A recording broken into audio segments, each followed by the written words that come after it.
ಇವತ್ತು ಬೆಳಗಿನ ಒಂದು 26/12/2024 ಇವತ್ತು ಇಲ್ಲಿ ಸಂಸ್ಥೆ ಹೆಸರೇನು?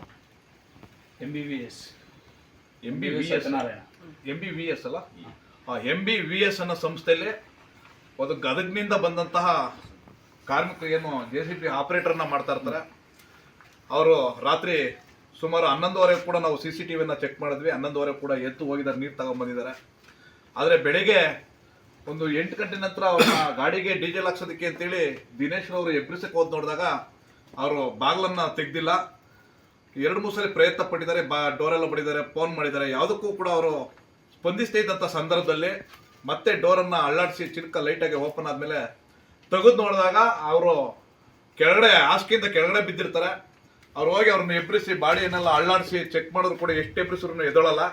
ತದನಂತರ ಅವ್ರ ಮುಖಕ್ಕೆ ನೀರೆಲ್ಲ ಹಾಕಿ ಚೆಕ್ ಮಾಡಿದ್ರು ಕೂಡ ಆಮೇಲೆ ಅವ್ರು ಏನು ಮಾಡ್ತಾರೆ, ಉಸಿರು ಇದೆಯಲ್ಲ ಒಂದು ಚೆಕ್ ಮಾಡಿದಾಗ ಉಸಿರು ನಿಂತೋಗಿರುತ್ತೆ.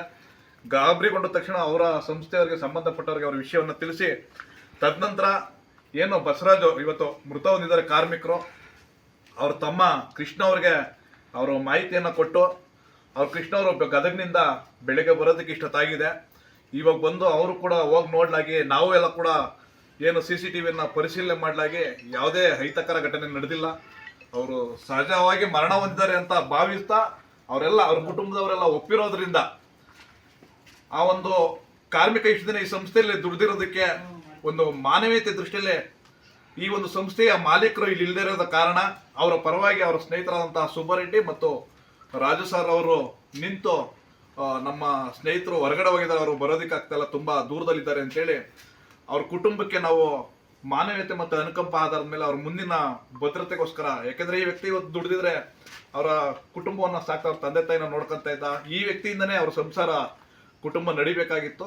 ಆ ಒಂದು ದೃಷ್ಟಿಯಲ್ಲಿ ಹೋದ ಪ್ರಾಣವನ್ನು ತಂದುಕೊಡಕ್ಕಾಗಲ್ಲ. ಒಂದು ಮಾನವೀಯತೆ ಮತ್ತು ಭದ್ರತೆ ದೃಷ್ಟಿಯಲ್ಲಿ ನಾವು ಅವ್ರ ಕುಟುಂಬಕ್ಕೆ ಒಂದು 3 ಲಕ್ಷ ಹಣವನ್ನ ಪರಿಹಾರವಾಗಿ ಕೊಡ್ತೀವಿ. ಅದರಲ್ಲಿ 50,000ವನ್ನ ಇವತ್ತು ಕೂಡ ಫೋನ್ ಪೇ ಈಗ ಆಲ್ರೆಡಿ ಮಾಡಿದ್ದಾರೆ ಅವ್ರ ತಮ್ಮನ ಕೃಷ್ಣವನವರಿಗೆ.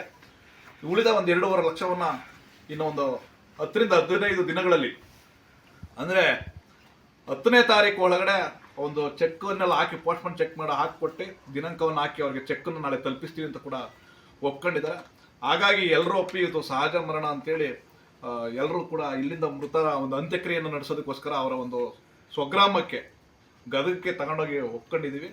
ಎಲ್ಲರೂ ಏನ್ ಕೃಷ್ಣ ಅವರೇ ಒಪ್ಕೊಂಡಿದ್ರಲ್ವ ತಾವು ಯಜಮಾನ್ರ ಫಕೀರಪ್ಪ ಅವರು ಅಂತೇಳಿ ಅವರ ಸೋದರ ಮಾವ ಕೂಡ ಇಲ್ಲೇ ಇದ್ದಾರೆ. ಅವರ ತಮ್ಮ ಸ್ವಂತ ರಕ್ತ ಸಂಬಂಧಿ ಅಂದ್ರೆ ಒಡ ಹುಟ್ಟಿದ ತಮ್ಮ ಕೃಷ್ಣ ಅವರು ಕೂಡ ಇಲ್ಲೇ ಇದ್ದಾರೆ. ಏನು ಗೋಪಾಲ್ ಇದ್ದಾರೆ, ಅವರ ಸಂಬಂಧಿಕರ ಅಣ್ಣ ಅವರು. ಅದೇ ತರ ಬಸವರಾಜ್ ಅಲ್ಲಿಂದ ಕಾರ್ಮಿಕ ಸಂಘದ ಬಸವರಾಜ್ ಅವರು ಕೂಡ ಅಲ್ಲಿಂದ ಬಂದಿದ್ದಾರೆ. ಹಾಗಾಗಿ ನಾವೆಲ್ಲ ಕೂತು ಮಾತಾಡಿ ಒಂದು ಕುಟುಂಬಕ್ಕೆ ಏನ್ ನೆರವು ಮಾಡಬೇಕು ಅದನ್ನ ಸಂಸ್ಥೆಯವರು ಒದಗಿಸಿದ್ದಾರೆ. ಅವ್ರ ಕುಟುಂಬಕ್ಕೆ ದುಃಖವನ್ನ ಭರಿಸುವಂತ ಶಕ್ತಿ ಭಗವಂತ ಕೊಡ್ಲಿ ಅಂತೇಳಿ ನಾನು ಈ ಸಂದರ್ಭದಲ್ಲಿ ಕೇಳ್ಕೊಳ್ತಾ ಇದ್ದೀನಿ. ಆಗಲ್ಲ ಸರ್, ನಿಮ್ಗೆಲ್ಲ ಒಪ್ಪಿಗೆ ಆಗಿದಲ್ಲ, ಏನ್ ನಾವು ಮಾತಾಡಿದ್ವಿ